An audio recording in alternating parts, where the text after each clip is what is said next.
Hello and welcome to Steve's Soft Drink Shack. Today, we're looking at what might be the biggest soft drink of all, one that's available in every country in the world except for Cuba and North Korea, and one whose red and white logo is synonymous with the good old US of A. I'm talking, of course, about Coca-Cola. Coca-Cola was invented by John Stith Pemberton in Columbus, Georgia. Pemberton was both a medical doctor and a veteran of the Confederate States Army who was wounded in the war and became addicted to morphine. Upon returning home, he would experiment with morphine-free painkillers, the first of which was coca wines. Coca wines contain both alcohol and the leaves from the South American coca plant, which contains the alkaloid ecgonine, a precursor to cocaine. One of these wines, Pemberton's French wine coca, was a success and contained both coca leaves and cola nut, a natural source of caffeine.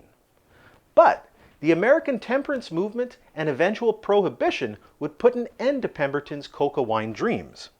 In 1886, he would develop a non-alcoholic version of his French wine coca. Pemberton's partner and bookkeeper, Frank M. Robinson, would suggest the name Coca-Cola. Robinson's handwritten logo design is still in use today. The first glass of Coca-Cola was served May 8, 1866 at Jacob's Pharmacy in Atlanta, Georgia. This was the era of the soda fountain, when bottled drinks were rare and the pharmacy soda fountain was king.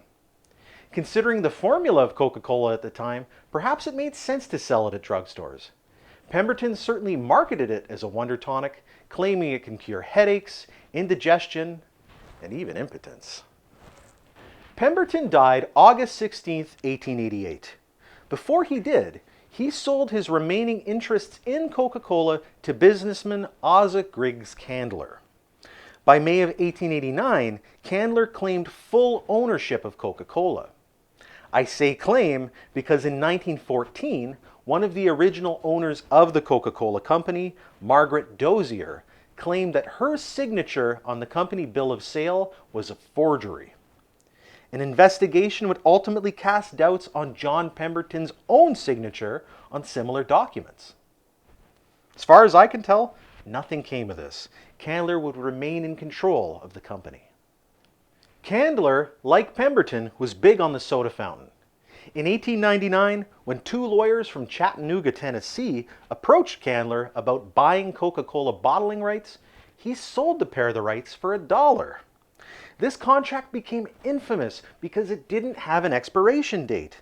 Because of it, a 6.5 fluid ounce glass or bottle of Coca-Cola remained at 5 cents US from 1886 to 1959.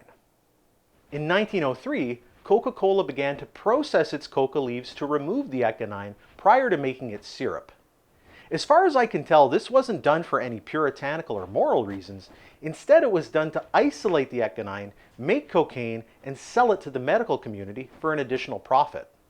Either way, today's Coca-Cola contains no ecgonine and is still flavored with coca leaves. Which brings us to today. The secret nature of the Coca-Cola formula means I can't really say how closely today's Coke resembles Pemberton's original. While the syrup that my regional bottler and your regional bottler uses might be the same, the water they're using certainly isn't, and the sweetener might be different too. What I have here today is two modern Cokes. This one made by my local bottler here in Canada, and this one made in Mexico. This isn't to be confused with Coca-Cola made for domestic consumption in Mexico. That's sweetened with high fructose corn syrup like everywhere else. This is a boutique product made with cane sugar, bottled in glass, and in my case, shipped some 4,000 kilometers. Is Mexican Coke better than domestic Coke? A 2012 study of Mexican Coke purchased in East Los Angeles showed no evidence of sugar and just showed high fructose corn syrup.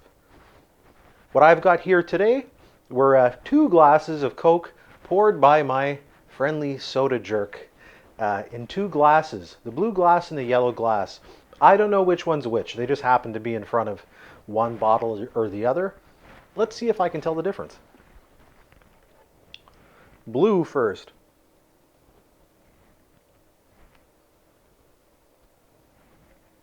It's got an, I don't know, citrusy kind of smell, I guess.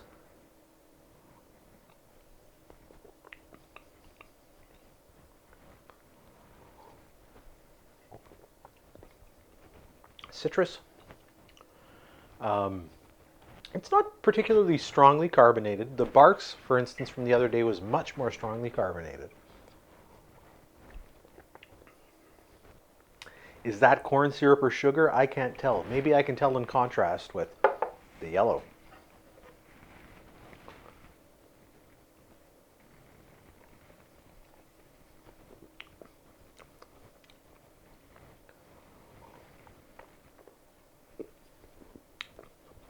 Really trying to rub it on my tongue. That one seems kind of silky, but I could be wrong.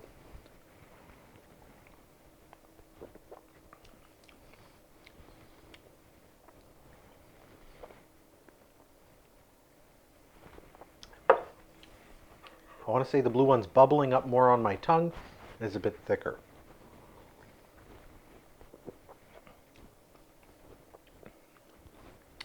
My guess is the yellow one is the Mexican one, if it's made with sugar at all. I could be totally wrong. I could be totally off base. Maybe it's all placebo. Let's get the results. I want to know what I just drank. We're putting my credentials as a soft drink expert on the line. All right, she's holding up the legend. Yellow, Mexican Coke. Was that what I said? Yes, it was. My credentials are still solid. Is Mexican Coke better than domestic? Yes, it is. It's a bit silkier in the mouth. I like it. But is domestic Coke delicious? Absolutely. Does this justify the cost and the environmental impact of shipping this stuff from Mexico? I'm not sure. I really just wish they would produce it domestically with sugar. Anyway, there's a lot more to say about Coca-Cola and a lot more stories we could have got into with the history. We're going to save those for another episode.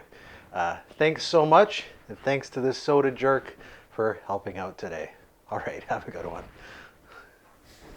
I'm the soda jerk.